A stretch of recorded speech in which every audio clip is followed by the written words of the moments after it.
আজকের আস্বাদনের বিষয় কৃষ্ণ সুদামা কেমন ভক্ত হলে ভগবানকে পাওয়া যায়, কেমন ভাবে ভালোবাসলে গোবিন্দ কৃপা হল। সেই সুদামা কৃষ্ণ ভক্ত জন্মগ্রহণ হচ্ছে কোথায়? বৃন্দাবনের বিদর্ভ গ্রামে। পদবর্তন দিলেন সুদামা জন্ম নিচ্ছে, ভাবটি কেমন জানে? বৃন্দাবন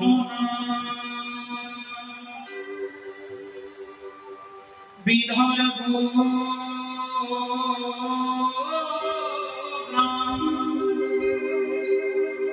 ব্রাহ্মণ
ভগবান কৃষ্ণের সবথেকে প্রিয় ভক্ত, প্রিয় বন্ধু তার নাম সুদামা।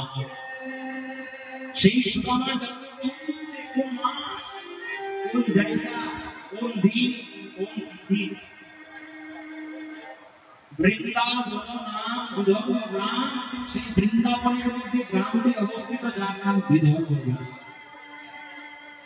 যারা গেছেন একবার যাবেন বিদর্ভ গ্রামে। সেই বৃন্দাবনের বিদর্ভ গ্রামে কৃষ্ণ ভক্ত, কৃষ্ণ সখা যার নাম সুদামা জন্মগ্রহণ করছে। পিতার নাম মোটু ব্রহ্ম আর মায়ের নাম রজনী। সেই মধু ব্রাহ্মণ আর রজনী দেবীর কোন আলো করে কৃষ্ণ ভক্ত সন্তানের নাম শুরু। ওর মাসটা এত বড় একজন ভক্ত জন্মগ্রহণ করছে, মাসটা হলো শুভ কার্তিক মাস। আচ্ছা, কার্তিক মাস কে পালন করে? এই কার্তিক মাসে পালন করতে হয়, কারণ কার্তিক মাসকে বৃন্দাবনের ভাষায় বলা হয় নিয়ম সেবার মাস বা দামোদর মাস। আচ্ছা মায়েরা, একটা কথা শুনে আমাদের কেউ যদি প্রশ্ন করে ভগবান কৃষ্ণের সব থেকে প্রিয় মাস কোনগুলি, উত্তর কি দেবে? ভগবান কৃষ্ণের বাবার সব থেকে প্রিয় মাস হলো দুটি, একটি হলো কার্তিক মাস আর আরেকটি হলো বৈশাখ মাস। এই কার্তিক মাসকে বলা হয় নিয়ম সেবার মাস বা দামোদর মাস। দামোদর কার নাম হলো?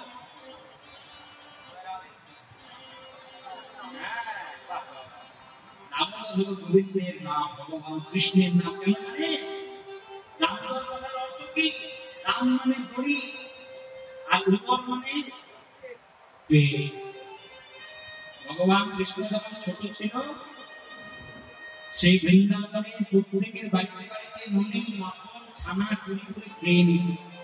বৃন্দাবনবাসী একদিন ছুটতে ছুটতে এসে বলে, যশোদে লাল লাগতে আমি ঘরে ছেলেটাকে বেঁধে রাখতে পারিস না, ছেড়ে দিয়েছিস, আমার বাড়ির ননিটা খেয়েছিস। কেউ বলছে আমাদের বাড়িতে মাখন খেয়েছে। মা তো মায়ের মন, ছেলের দৃষ্টিটা শুনতে পারবো না। বৃন্দাবনবাসী যখন কৃষ্ণের নামে নালিশ নামিয়ে গেল, যশোদা করলো কি, কৃষ্ণ যাতে ঘর থেকে বাইরে যেতে না পারে, একদিন ভগবান কৃষ্ণের পেটের নিচে দড়ি দিয়ে বেঁধে রাখলো। সেটা নিয়ে একটা কীর্তনী লীলা আছে, যার নাম দাম বন্ধন লীলা। আর সেদিন থেকে ভগবান কৃষ্ণের পেটের তলায় দড়ি দিয়ে বাঁধল, সেদিন থেকে কৃষ্ণের আরেকটি নাম দামোদর। সেই কার্তিক মাস কোন দেবী জন্মগ্রহণ করছে?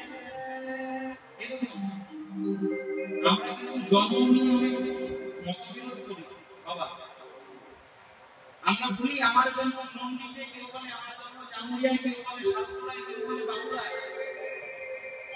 মা জন্ম ভক্ত, জন্ম হোক যথাযথা, কিন্তু ফল হোক ভালো। বাবা, কার জন্ম দুর্গাপুর আইটিউ সিটিতে, কার জন্ম রানীগঞ্জ আনন্দলোকে, কার জন্ম বাঁকুড়া হাসপাতালে, ভগবান সেটা দেখেন। তার প্রমাণ ভগবান নিজেই দিয়ে গেছে। আচ্ছা বলুন, কিছুদিন আগে জন্মাষ্টমী গেল, ভগবান কৃষ্ণের জন্ম হয়েছিল।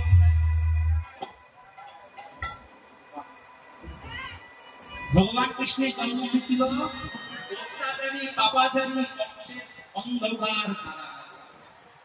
আচ্ছা, রামকৃষ্ণ পরমহংসদেবের নাম শুনেছেন?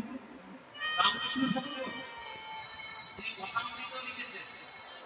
রামকৃষ্ণ ঠাকুরের জন্ম কোথায় হয়েছিল? রামকৃষ্ণ ঠাকুরের জন্ম হয়েছিল বাড়িতে যে রান্না করার উনুন থাকতো, উনুনের পাশে। এটাই শিক্ষা দিয়ে যাচ্ছে, দেখো জন্ম কোথায় হচ্ছে আর আমার কর্মটা দেখো। আচ্ছা, খ্রিস্টান ধর্মের প্রবর্তক যার নাম যীশুখ্রিস্ট, তার জন্ম কোথায়?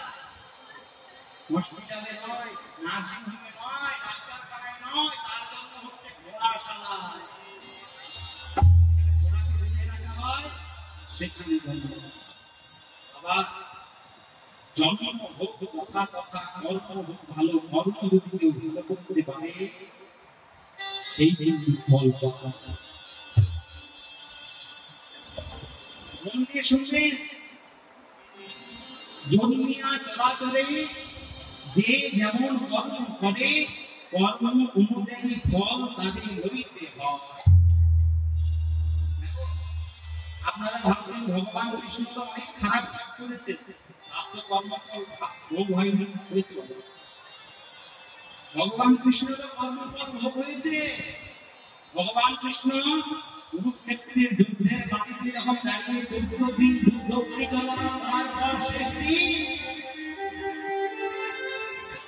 এদিকে গান্ধারী রমণী কাঁদতে কাঁদতে আসছে, কারণ তার 100টা পুত্র কুরুক্ষেত্রের মাটিতে মারা গেছে। গান্ধারী রমণী যখন কাঁদতে কাঁদতে আসছে, কৃষ্ণ বলছে, কেন তোমার কি হয়েছে, তুমি কাঁদছো কেন? ও গান্ধারী, তুমি কাঁদছো কেন? গান্ধারী বলছে, কৃষ্ণ তুমি এত কিছু দেখে পর, এত কিছু করিয়ে তোমার মনে হাসতেছে, দেখছো না আমার 100টা ছেলে মারা গেছে, সেই জন্য আমি চোখে জল ধরে। কৃষ্ণ বলছে, গান্ধারী তোমার কি মনে পড়ে তোমার 100টা ছেলে কেন মারা গেছে, তার কারণটা তোমার মনে পড়ে? গান্ধারী বলছে, কি কারণ? কৃষ্ণ বলছে, গান্ধারী তোমার তখন প্রথম ধৃতরাষ্ট্রের সাথে বিয়ে হয়েছিল, ধৃতরাষ্ট্র তোমার প্রেমে অন্ধ ছিল, তোমার ভালোবাসাতে অন্ধ ছিল, আর তুমি এতটাই নিষ্ঠুর ছিলে যে তোমাদের রাজপ্রাসাদে একটা বড় মাকড়সার জাল হয়েছিল। মন দিয়ে শুনবে, সেই মাকড়সার জালের মধ্যে একটি মা মাকড়সা তার 100টা ডিম কেটেছিল, বাচ্চা দিয়েছিল, কিন্তু তোমার মনে এত নিষ্ঠুর যে তুমি চুপতে চুপতে ধৃতরাষ্ট্রের কাছে গিয়ে বললে, স্বামী আমাদের রাজপ্রাসাদে একটা মাকড়সার জালে ডিম কেটেছে, আমি দেখতে চাই ডিম থেকে কেমন করে তার বাচ্চা তৈরি হয়। ধৃতরাষ্ট্র তোমার প্রেমে অন্ধ, তোমার কথা শুনে তোমার মন গেল মাকড়সার জালের কাছে, আর যাওয়া মাত্র গান্ধারী তুমি সেই মাকড়সার জাল থেকে একটা করে ডিম নিজের হাতে নিয়ে, আর একটা করে 100টা ডিম নখের মধ্যে ধরে, একটা মাকড়সার হাত থেকে তুমি বাঁচতে দিলে না গান্ধারী, আর শেষে তুমি ওই মা মাকড়সাটার একটা করে 4টে পা সেই মা মাকড়সা যখন তার 100টা পুত্র হারানোর যন্ত্রণায় কাঁদছে, মা মাকড়সাটাকে তুমি রক্ষা দিলে না, তাকে ছিন্ন ভিন্ন করে দিলে। মা মাকড়সাটা সেই সময় যখন মৃত্যুগামী, তুমি তার একটা অঙ্গ ভেঙে ফেলেছ, মা মাকড়সা কাঁদতে কাঁদতে তোমাকে অভিশাপ দিয়েছিল, এই যে তুমি আমার চোখের সামনে আমার 100টা সন্তান হত্যা করলে, আমি তোমাকে অভিশাপ দিলাম, তোমার চোখের সামনেও তোমার 100টা সন্তান বধ হবে। কৃষ্ণ মনে করেছে, গান্ধারী বলছে, কৃষ্ণ আমার 100টা সন্তান মারা গেছে, আমি অন্যায় করেছি, আমি পাপ করেছি, কিন্তু কৃষ্ণ তোমার মুখে হাসি, আমি ছেলে হারানোর যন্ত্রণায় হাউ হাউ করে কাঁদছি, গান্ধারী বলছে, কৃষ্ণ আমি যদি সতী হই, আমি যদি সাবিত্রী হই, এই কুরুক্ষেত্রের মাটিতে দাঁড়িয়ে কৃষ্ণ আমি তোমাকে অভিশাপ দিলাম, এই যে তুমি আজকে আমার কান্না দেখে হাসছো, দেখো না তুমি ভগবান বলে ছাড় পেয়ে যাবে না,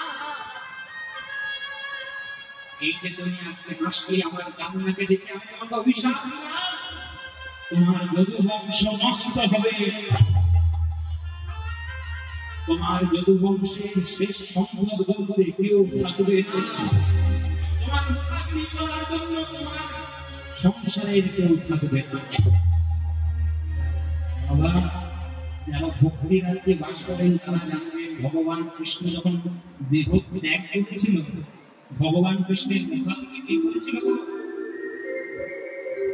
ভগবানের সংসারের কেউ নয়, যদুবংশের কেউ নয়, ভগবান কৃষ্ণের মুখাগ্নি করেছিল তৃতীয় পাণ্ডব দাদা অর্জুন। জন্য বললাম ধর্ম করবে ভেবেছে, কারণ ধর্ম যদি একবার সত্যতে চলে যায় সেই রক্ষা কিন্তু হয় না। শুধু আমরা যত্ন গ্রহণ করব, সেই কার্তিক মাস আর দিন উত্থান একাদশী, একাদশী করে আমি একটা কথা আপনাদের কাছে নিবেদন করে যাই, অপরাধের নামটা সন্তান আপনাদের এখন একাদশী করে মানে অনেক নিয়ম হয়েছে জানেন। আমাদের বাপরা জানে একটা একাদশী কেমন কেমন জানেন বাবা, শুনলে হাসি পাবে। যারা একাদশী করে সকালবেলায় দৌড়ে দৌড়ে দোকানে যায়। আমি যেদিন বাড়িতে থাকি বলি, ও তুমি দোকানে যাচ্ছ কেন? এই জানো না আমার একাদশী। আর আমাকে গলা লাগলে সেই 100 জন আমি বলি ফেলে দেয়, জানো যারা টিভি দেখেন এবিপি আনন্দতে এত তাড়াতাড়ি খবর দেখায় না। যারা একাদশী করে খাবার কিনে নিচ্ছে দোকান থেকে, আটা, ময়দা, ফল, মূল, মিষ্টি। এই দুপুরবেলায় একাদশী করছে কেমন জানেন? দুপুরবেলায় একাদশী করছে ঘি দেওয়ার শুরুটা বড়টা। আর যেই না দুপুরবেলায় একাদশী হয়ে গেল, রাত্রিবেলায় এবার বড় বড় ফল, ছানা, মিষ্টি। একাদশী কিন্তু বাবা শাস্ত্র বলতো সেটা একাদশী নয়। কোনটা একাদশী?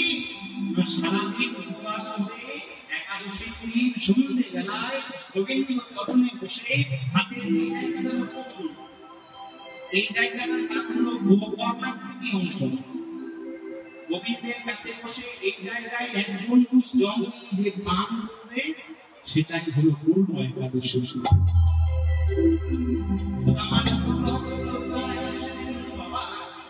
সবাই শুনলাম সুদামা এসেছে, কিন্তু সুদামা ছিল কে? কি কাজ করেছিল যার জন্য কৃষ্ণের বন্ধু হলো? কে ছিল জানেন? মাঝে মধ্যে দেখো সুদামাকে দেখো, অবতার ভব কাশী জননী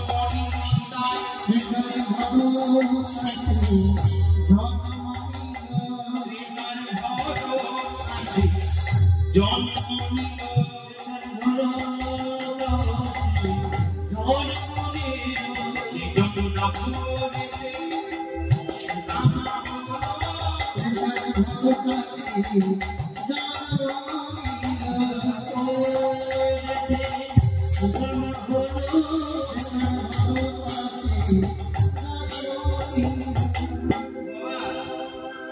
এই যে ভক্ত সুদামার কথা শুনছে, সুদামা পূর্বজন্মে কে ছিল? মানে ত্রেতাযুগে ছিল রামচন্দ্রের প্রিয় ভাই ভরত। আর এই ভরত সুদামা কি করে? এই দেখুন, এখনকার কলিযুগের মানুষ আমরা সবাই হলো চঞ্চল, বেশি রামায়ণ মহাভারত বলে আমার জায়গা থাকা হবে। এই যে ভরত সুদামা হলো কি করে? না, ত্রেতাযুগে রাজা দশরথের এক কঠিন ব্যাধি হয়েছিল। ব্যাধিটির নাম কুষ্ঠ ব্যাধি। রাজা দশরথের যখন কুষ্ঠ ব্যাধি হলো, রাজা দশরথকে ভালো করার জন্য কোনো ডাক্তার ছিল না, কোনো বৈদ্য ছিল না। রাজা এই কুষ্ঠ ব্যাধি থেকে মুক্তি পাওয়ার জন্য একজন অনামী কবিরাজ আছেন, তার কাছে গেলেন। রাজা দশরথ ছুটতে ছুটতে ছুটতে সেই অনামী কবিরাজের কাছে কি করলো? কবিরাজ, আমার কুষ্ঠ ব্যাধি পেয়েছে কবিরাজ। এই ডান হাতের দুটো আঙুল কুষ্ঠ ব্যাধি হয়ে গলে পচে মাটিতে পড়ে যাচ্ছে, রক্ষা করুন। ওই কবিরাজ বলল, রাজা মশাই, সেই কুষ্ঠ ব্যাধি থেকে মুক্তি পাওয়ার জন্য একটা উপায়। আপনার বাড়িতে যে 3 জন অর্ধাঙ্গিনী, রাজা দশরথের 3 জন অর্ধাঙ্গিনী ছিল, কৌশল্যা, কৈকেয়ী আর সুমিত্রা।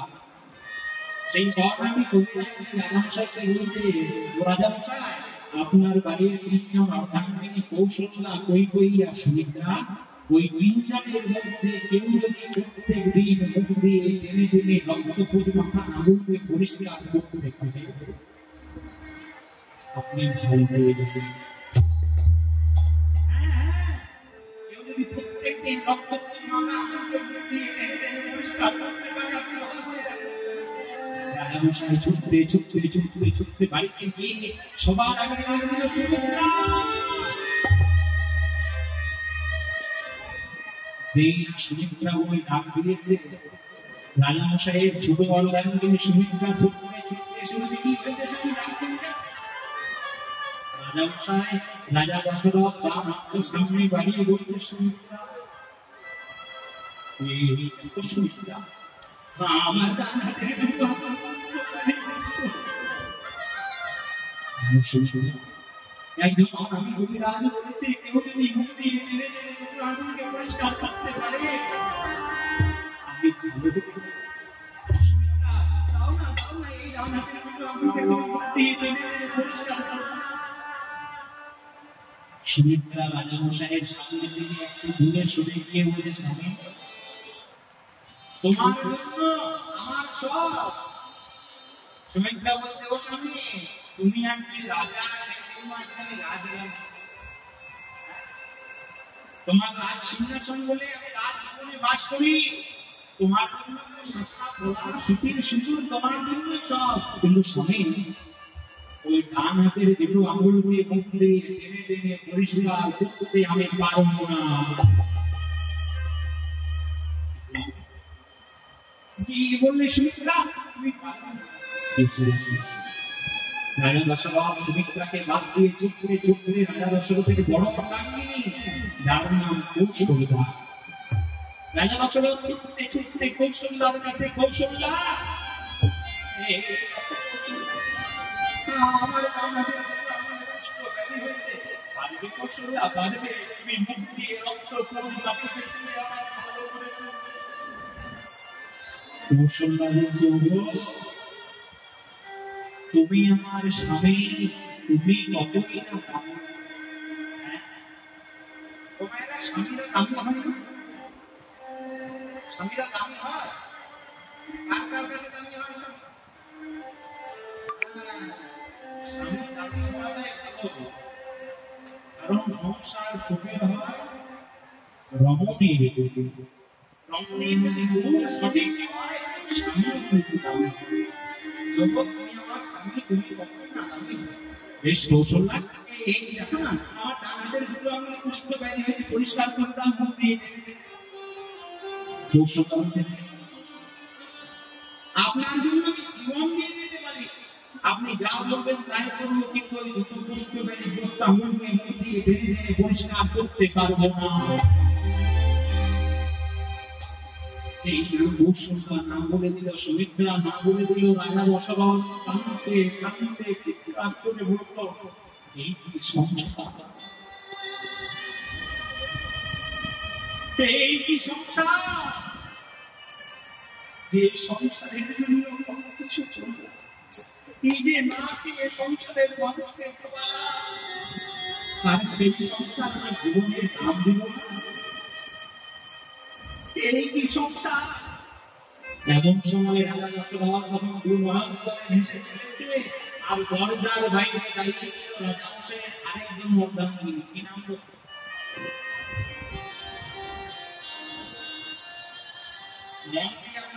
শোনেন, রাজামশাইয়ের আরেকজন অর্ধাঙ্গিনী ছিল জানা? ওই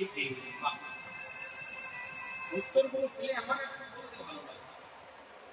সেই কই কই যখন বলছে রাজা দশরথ আও আও করে কাঁদছে, ওই দরজার বাইরে থেকে ছুটতে ছুটতে এসে রাজামশাইয়ের জন্য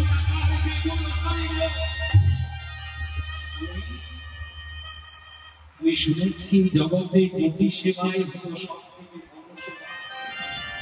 এই প্রতি সেবার থেকে জগতে বড় সেবা কিছু হয় না। তো স্বামী, আমি আপনার ডান হাতে কষ্ট পেটে কষ্ট আঙুলকে ঘষিয়ে টেনে টেনে পরিষ্কার করব।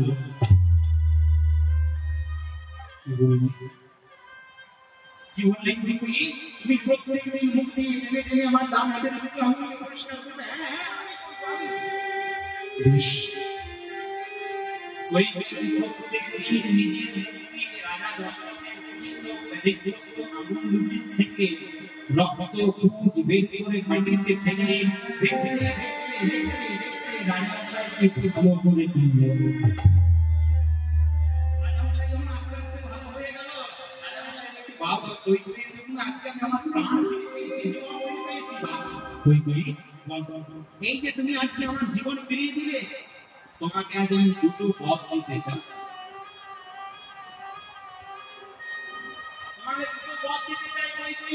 সেই দুটো পথের মধ্যে তোমার কি চাই বলো? আর বাবা, এই জায়গাটা হচ্ছে রামায়ণের সব থেকে বড় ভুল। এই দুটো পথ দিতে চাই, কি চাই?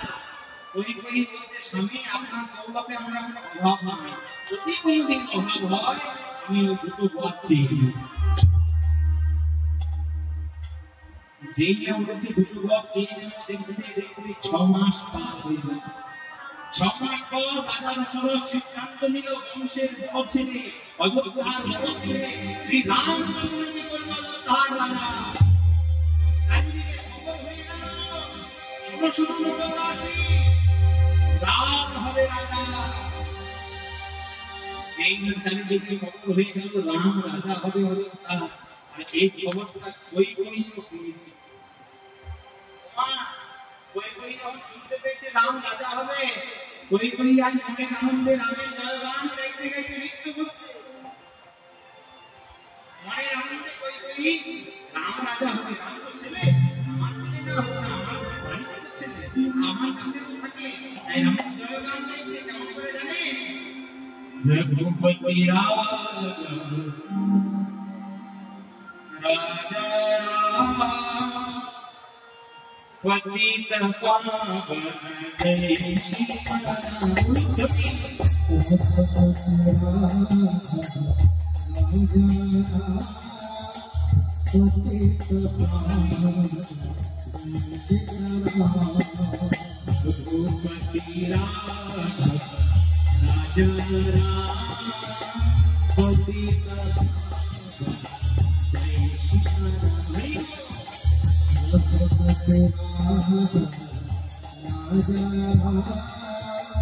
पतित पावन जय सीताराम। ईश्वर कृष्ण सबको सुमति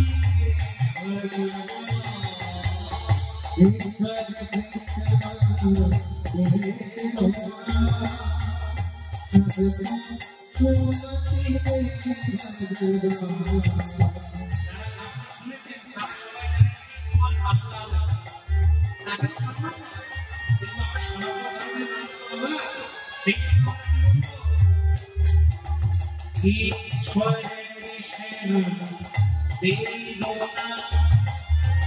सबको सुमति ईश्वर कृष्ण रघुपति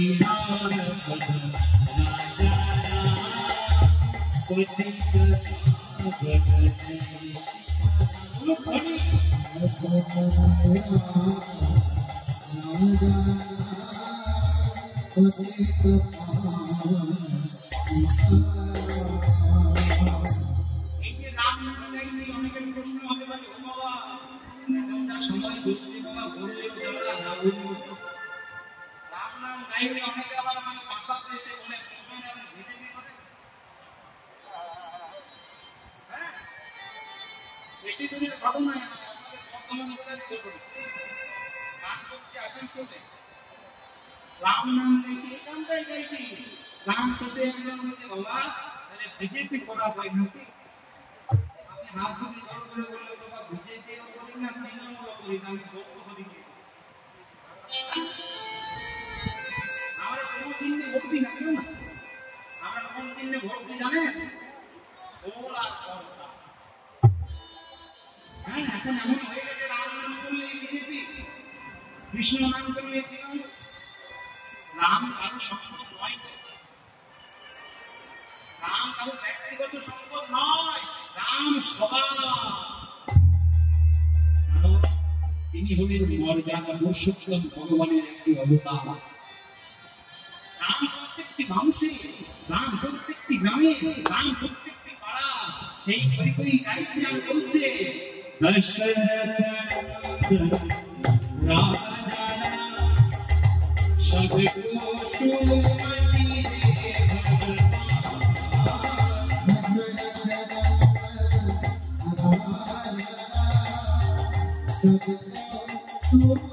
दे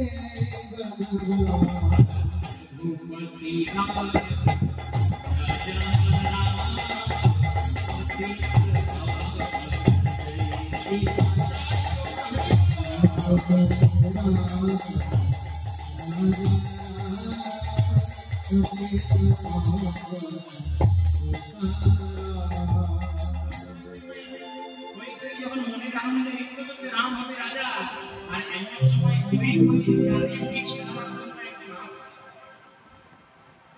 দেখো কই কই কই জানে বিষ দেওয়ার জন্য নাচ শিখে বলুন তো।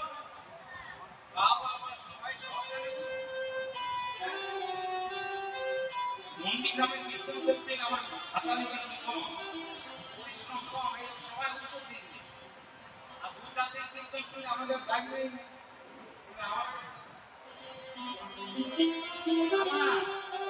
ওই ওই এত সুন্দরভাবে কীর্তন করছে রাম রাজা হবে আর মন করার জন্য লোক আগে কৃষ্ণ মন করা হলো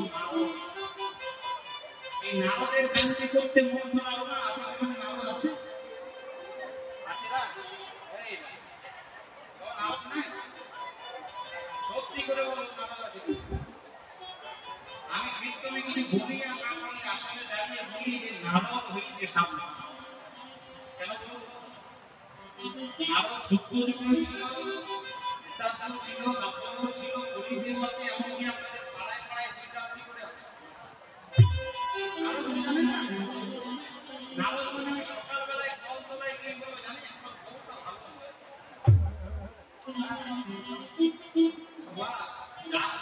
গিয়ে তিনবার হাত করে দিয়ে নারদ নারদ নারদ বলে দেবেন, সঙ্গে সঙ্গে জল আসবে। নারদ হইতে সামনে মন্ত্রে এসে যাই কই কই ওকে একটু রাজা নেই নাকি না হবে রাজা আপনি নেই নেই করে রাখছিস কই কই বলছে আরে ওই যে দিদি আপনি কেন রাম আমার ছেলে না না কই কই ভালো করে চিন্তা কর, রাম যদি রাজা হয় তোর নিজের ছেলে ভরতের কি হবে? কই কই রাম যদি রাজা হয় রাজমাতা কি হবে?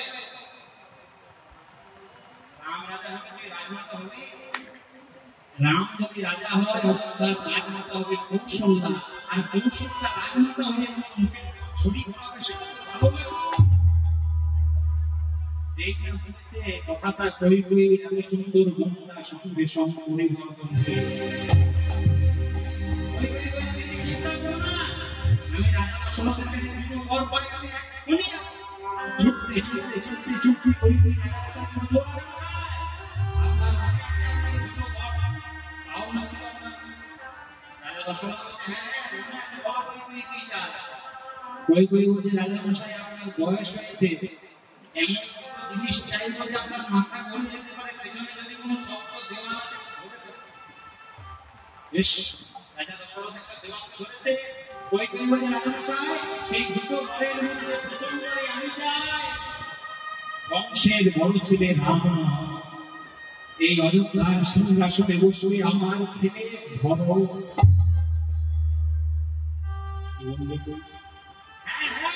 আর দ্বিতীয় বছরে আমি চাই বংশের বড় ছেলে সবার প্রিয় ছেলে রামকে যেতে হবে 14 বছরের জন্য বনবাস।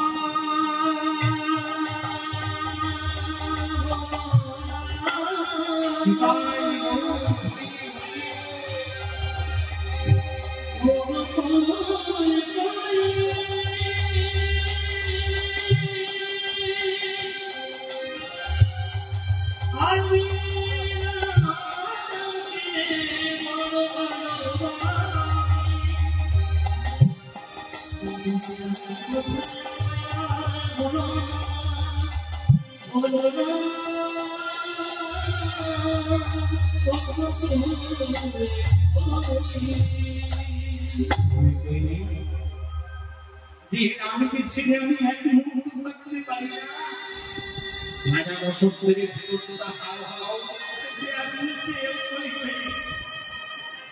রামকে আমি এক পলক না দেখে থাকতে পারি না, সেই রামকে কেমন করে বলবো বাবা বাবা তুই 14 বছরের জন্য বলি না না না না এটা বলতে পারবো না।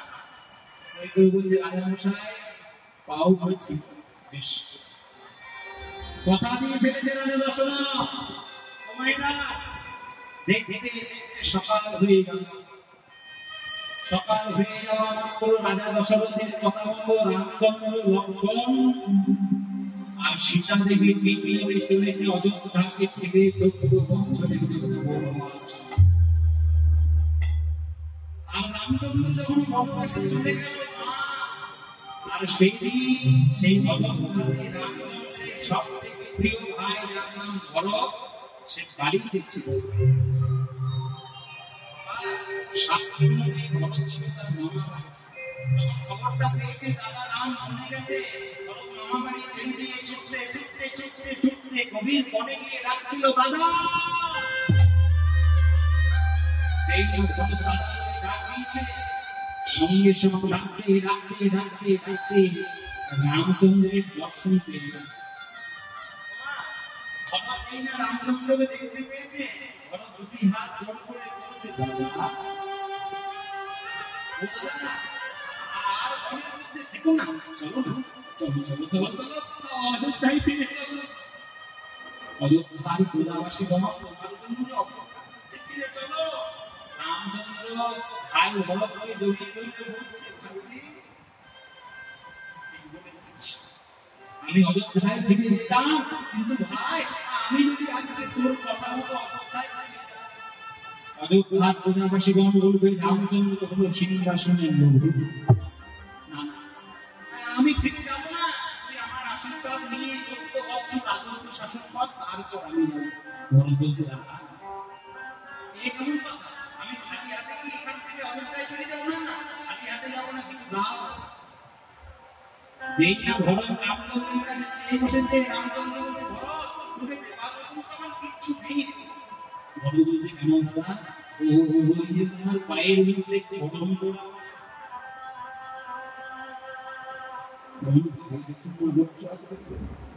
ভরত বলছে দাদা তোমার পায়ের খড়ম করে আমাকে দাও। রামচন্দ্র যেই না খড়ম করা করে ভরতের হাতে তুলে দিয়েছে, ভরত খড়ম করাটা বুকের মধ্যে ধরেছে। আর যেই না ভরত বুকের মধ্যে রামচন্দ্রের খড়ম করা ধরেছে, সঙ্গে সঙ্গে ভরত মনে মনে চিন্তা করছে খড়মগড়ার স্থান বুকের মধ্যে নয়, এই খড়মগড়াকে আমি মাথার মধ্যে রাখি।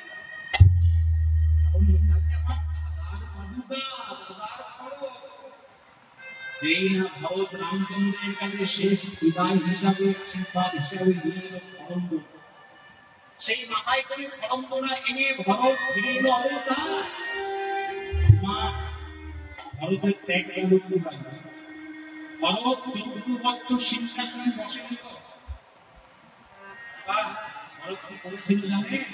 সেই রামচন্দ্রের খড়মগড়া দিয়ে অযোধ্যার সিংহাসনে প্রতিষ্ঠা করল। আর অযোধ্যার সিংহাসনে প্রতিষ্ঠা করে ভরত 14টা বছর অযোধ্যার মাটিতে বসে রাজত্ব শাসন করল। দেখতে দেখতে দেখতে দেখতে 14 বছর আর যেই আমরা 14 বছর কাজ হয়ে গেল, রামচন্দ্র বনবাস থেকে বাড়িতে ফিরেছে। আর ফিরে আসা মাত্র আবার কি হলো? তোর এত বড় ত্যাগ, বনবাসে কি হয়েছে? রামচন্দ্র ভাই বলছে ভাই এই যুগে কোনো ভাই কোনো ভাইয়ের জন্য এক হাত জমি ছাড়ে না, আর তুই কিনা আমার জন্য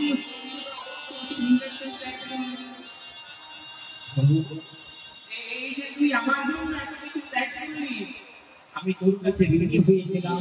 আমি তোকে কথা দিলাম, এটা চলছে ত্রেতাযুগ।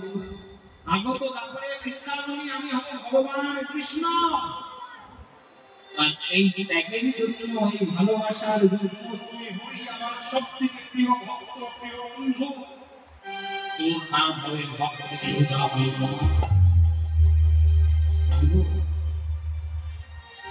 হবে না পিতার ভরত সুদামা হইতে রামায়ণের সাথে প্রমাণ হইবে দিতে। সেই যে এই সুদামা কি জানো? দেখো সুদামা, সুদামা পিতার ভরত আসি